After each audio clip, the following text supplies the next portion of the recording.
So, dito naman sa next example natin for Boolean access. So, papalitan lang natin ng konti yung logic nito, no? Pero same pa rin yung mechanics niya. Pero this time, instead of ID yung kukunin natin, tanungin natin siya kung meron siyang or kung meron siyang golden key. So, has golden key. Next is tatanungin natin siya kung meron siyang silver key. Next is kung meron ba siyang alam na secret praise. No secret praise. So, kumbaga dito magte-treasure hunting tayo. So, ang tanong natin dito is, do you have a golden key? Dito naman, do you have a silver key? Next naman, papalitan natin to na do you know secret praise? Yan, same pa din. True or false lang ang sasabihin niya. Next ay mag-add tayo dito ng another condition. So, dito naman ang ilalagay natin kung na-curse ba siya. Of course, if he or she curse, ay hindi siya pwedeng bigyan ng treasure. So, ang tanong natin ay, are you cursed? So, ang sagot pa rin ay true and false.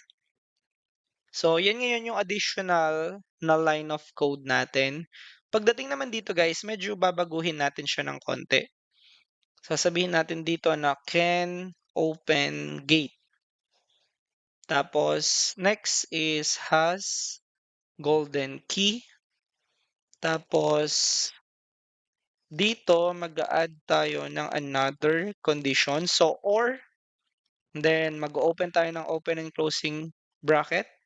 Sabihin natin has silver and no secret praise. So, yan ngayon yung additional condition natin. So, kung mapapansin nyo, nag-add tayo ng condition dyan, naging apat na yung i-check natin. Same pa din to, papalitan lang natin siya ng is curse. Okay, so after natin mapalitan itong mga variables natin dito, of course, papalitan din natin yung sa condition natin. So instead of access, can open gate na yung lalagay natin. Then dito, ang sasabihin natin is the gate is open. You found the treasure.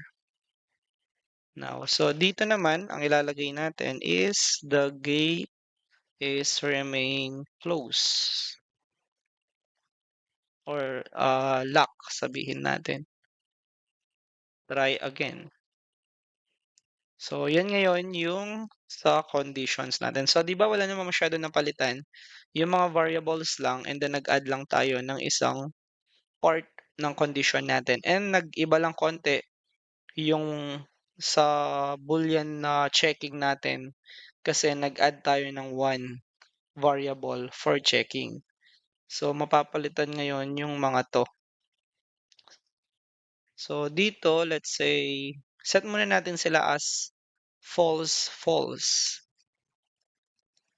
Yan. So, set muna natin sila as false. Set muna as false. Then, dito naman is mag-a-add din tayo. So, dito magiging apat na yung checking na gagawin nyo. So, ito yung challenge ko sa'yo ngayon. Dapat mapag-aralan mo kung paano nagwo-work yung apat na to. Kung paano ba yung changing of value, especially dito, at kung paano umaandar yung logic nito. So if nakuha mo kung paano nagwo-work yan, ibig sabihin you truly understand na yung boolean natin. But kailangan mong gawin yung kagaya sa ginawa ko sa video na pinapalitan mo yung mga values dito sa taas para ma-check mo kung tama ba yung ginagawa. Okay, now papakitaan kita kung paano nangyayari to. Okay, so kung paano siya magwo-workout. So let's say for example, yung has golden key natin is naka 1 siya and both of these are false, tama? Kasi 0 sila. Ngayon, ang rule natin sa N, both of variable should be true, tama? Since naka-false sila, so yung automatic na value natin dito ay false. Kasi hindi naman sila true na pareho. Okay? Now, dito naman since naka 1 tayo, ibig sabihin yan true. Ngayon, first, before ka pumunta dito, iche-check mo muna 'to. Kasi naka-OR ka pa inside ng parentheses. Okay? Kasi eto nakuha mo na yung value, false sila. So next naman using yung OR, kukunin mo yung value nito. Since etong sa loob ay false siya, eto naman ay true, ano yung rule ng OR? Ang rule ng OR ay one of them should be true. So since true ito, false ito, ang magiging final value natin sa dalawang yan will be true. Now, since dito naka-n ulit tayo at gumagamit ka ng not, ibig sabihin reversing of value, so 0 ito, i-reverse natin siya into 1 para maging true.